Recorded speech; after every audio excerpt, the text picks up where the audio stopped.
hari rawatan PAUD teh nu halusnya kumaha?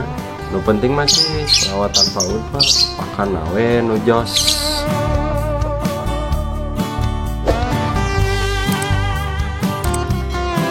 Nah kalau untuk pakan ya, pakai pakan dari SKR, millet, yang ini nih super konslet. Pemasaran malam bisa dilakuin juga pas pakai kerodong malam terus dikasih masteran. Oke, welcome back to my channel, Sahabat Hobi.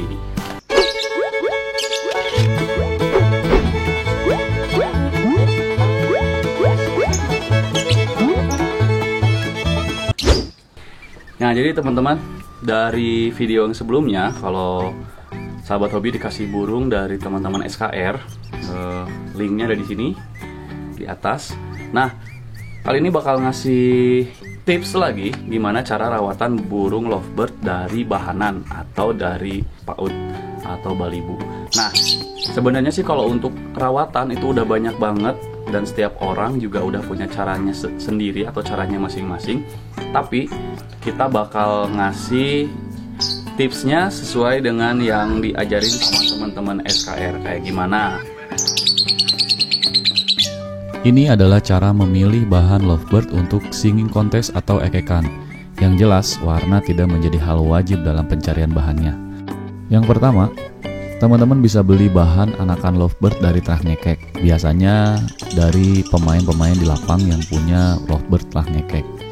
Hal ini memudahkan kita dalam mengolah burung karena asal terah burung telah kita ketahui dari indukan ngekek atau dari indukan konslet. Tapi biasanya harganya akan sedikit beda dengan harga yang ada di pasaran, teman-teman. Yang kedua, untuk teman-teman yang beli burung dari obyokan atau dari peternak, hal yang perlu diperhatikan adalah poin pertama adalah pastikan burung sehat bisa dilihat dari postur tubuh, mata, bulu, dan lain-lain. Poin kedua, lincah dan aktif bunyi walaupun cuma manggil-manggil. Poin ketiga, nafsu makannya bagus. Ini sedikit ciri yang perlu diperhatikan. Untuk lebih lanjut, teman-teman bisa lihat di Instagramnya SKR Indo 19. Nah, jadi kalau misalkan pagi-pagi kayak gini, burung diembunin. Pentingnya proses pengembunan, yaitu membiasakan burung menghirup udara pagi yang sejuk. Selain itu, efeknya bagus juga untuk pernafasan burung. Lakukan kisaran dari jam 5 pagi atau sebelum matahari benar-benar muncul. Tapi hal ini pasti agak sedikit sulit nih kalau kita misalkan bangunnya siang. Jadi ini pilihan aja teman-teman. Nah, kalau udah diembun, kita ambil. Nah, ini dia teman-teman burungnya yang waktu itu dikasih dari teman-teman SKR. Ini usianya masih 2 bulan setengah. Biasanya kalau yang diloh-loh sama indukan akan sedikit giras gitu. Jadi nggak mau diem kayak gini ya, sering dimandiin. Nah, untuk ngemandiinnya bebas.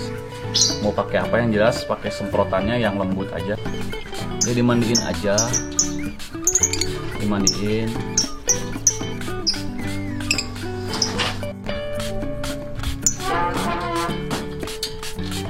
Sampai basah banget. Nah, kalau udah dimandiin kayak gini, sambil dibersihin juga kotoran-kotorannya, sambil dibersihin aja, biar nggak kotor. Karena biasanya kalau kotor gini, kalau di rumahnya banyak semut, nanti malah disemutin. Nah, untuk makannya 2 hari sekali kalau gue dikasih jagung. Sama kalau minumnya, kalau bisa sih pakai air minum kemasan atau enggak air yang bersih aja yang udah dimasak, jangan air mentah. Takutnya kan kalau misalkan di rumahnya masih pakai ledeng, itu biasanya ada mengandung kaporit, jadi agak bahaya juga kalau misalkan langsung dari air keran. Kecuali kalau di rumah punya airnya air sumur gitu, yang lebih bersih. Oke, nggak jadi masalah. Karena di sini airnya masih pakai air ledeng, jadi pakai air kemasan aja. Nah, kalau untuk pakannya, pakai pakan millet dari SKR. Yang ini nih super konslet. Nah, ini pakannya. Nah, kalau teman-teman sekiranya banyak yang nanya itu bisa bikin over birahi atau enggak, atau gimana.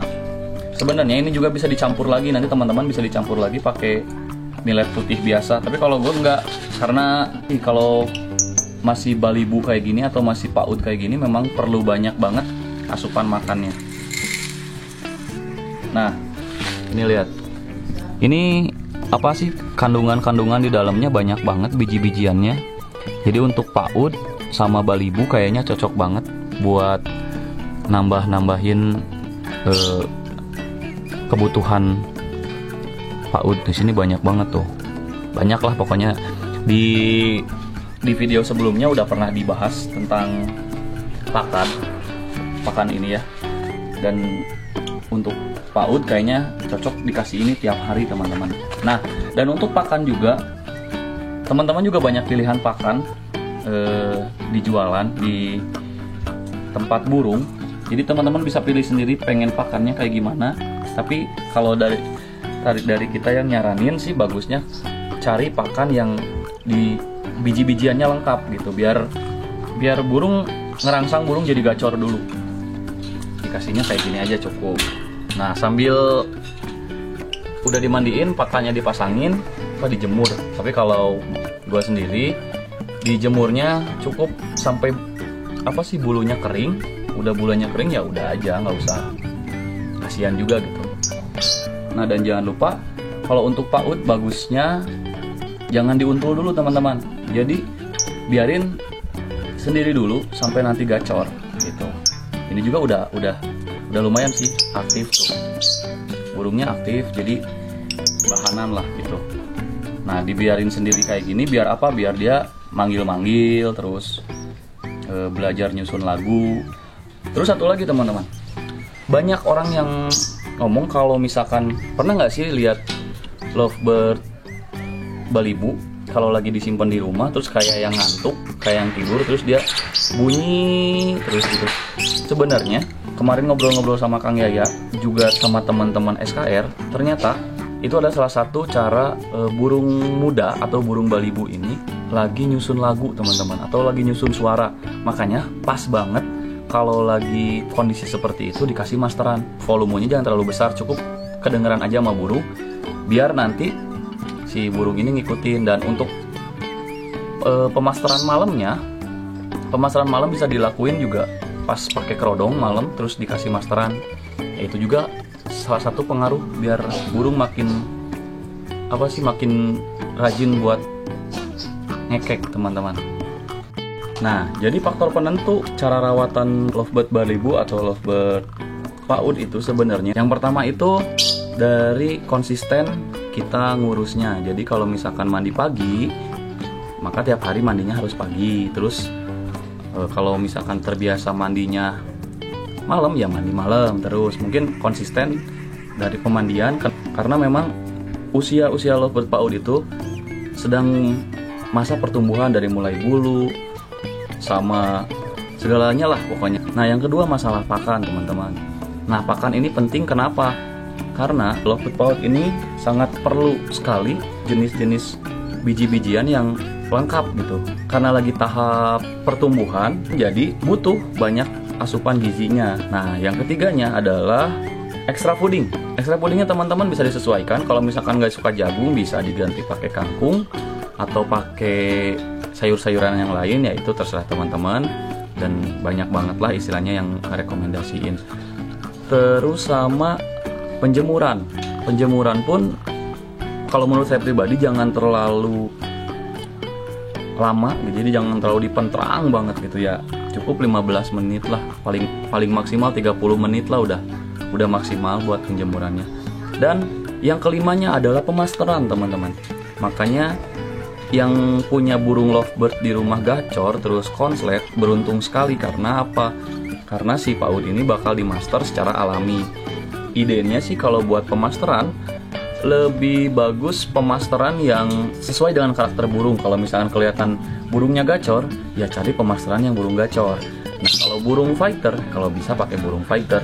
Kalau misalkan udah ada tipikal pengen konslet, mungkin boleh juga dipakai suara-suara lovebird yang minor.